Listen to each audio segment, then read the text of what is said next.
আপনার চাওয়াকে যদি আপনি পাওয়ায় পরিণত করতে চান, তার মানে আপনার মনের আশাগুলো যদি আপনি পূরণ করতে চান, আপনি আল্লাহর কাছে যে যা কিছু চান এটা যদি আপনি পেতে চান, আপনাকে অবশ্যই সালাত আদায় করতে হবে।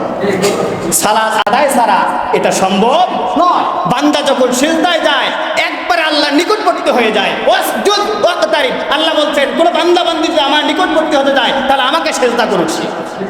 সুবহানাল্লাহ বলবেন না? তার কারণ সবচাইতে আল্লাহর নিকটে যাওয়ার একটা মাধ্যম, সেটা হলো সালাত। আর সেই সালাতের সবচাইতে মাধ্যমটা হলো সিজদাতে যত বেশি দীর্ঘ করবে ওই সিজদার সময় সরাসরি রবের কুদরতি হাত তার কপালের মধ্যে দিবে। আপনি কখনো চিন্তা করছেন? এই জন্য আপনি সালাতে দাঁড়ান, সিজদা করেন, আপনার চাওয়াকে পাওয়ায় পরিণত করে দিবেন কে? আপনার সমস্ত মনের আশা পূরণ করবেন কে? এই জন্য সালাত আদায় করতে হবে। এই দলিল কোথায়? কোরআন খুলে দেখবেন। সূরা কুরাইশ আমরা পড়ি কিনা? লিইলাফি কুরাইশ পড়ি না? এই কুরাইশ আমরা প্রতিনিয়ত পড়ি কিন্তু কখনো বুঝি না। আল্লাহ পাক বলেন ফালইয়াবুদু রাব্ব হাযাল বাইত আল্লাযী আত'আমাহুম মিন জু' ওয়া আমানাহুম মিন খাউফ। আল্লাহু আকবার। আল্লাহ পাক বলেন তারা যদি আমার গোলামি করে, আমার ঘরের এই ঘরের মালিককে, আল্লাহ বলেন কাবা ঘরের মালিকের যদি ইবাদত করে, তাহলে তাদের যত ক্ষুধা আছে, যত অভাব আছে পূরণ করে দিবেন কে? আর তাদের যত ভয় ভীতি আছে দূর করে দিবেন কে? এরপরে সূরা ফাতিহা যে পড়েন, তাফসীর করে দেখবেন, তাফসীর মানে কাসির থেকে পড়ে দেখবেন কি চমৎকার কথা, প্রত্যেকটা কথার জবাব দেয় আল্লাহ পাক।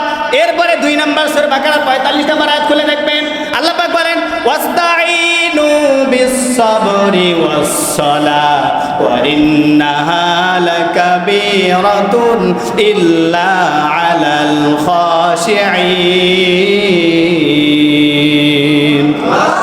আল্লাহ পাক বলছেন যদি আমার কাছে কোনো বান্দা বান্দি যদি কিছু চাইতে চায়, ওয়াস্তাঈনু তারা যদি সাহায্য চায় আমার কাছে, বিস-সাবরি দুইটা মাধ্যম, বিস-সাবরি ওয়াস-সালাহ, একটা হলো ধৈর্য আর একটা হলো সালাত, সালাত নামাজ, নামাজ। কয়টা মাধ্যম? একটা, আপনার ধৈর্য ধারণ করতে হবে।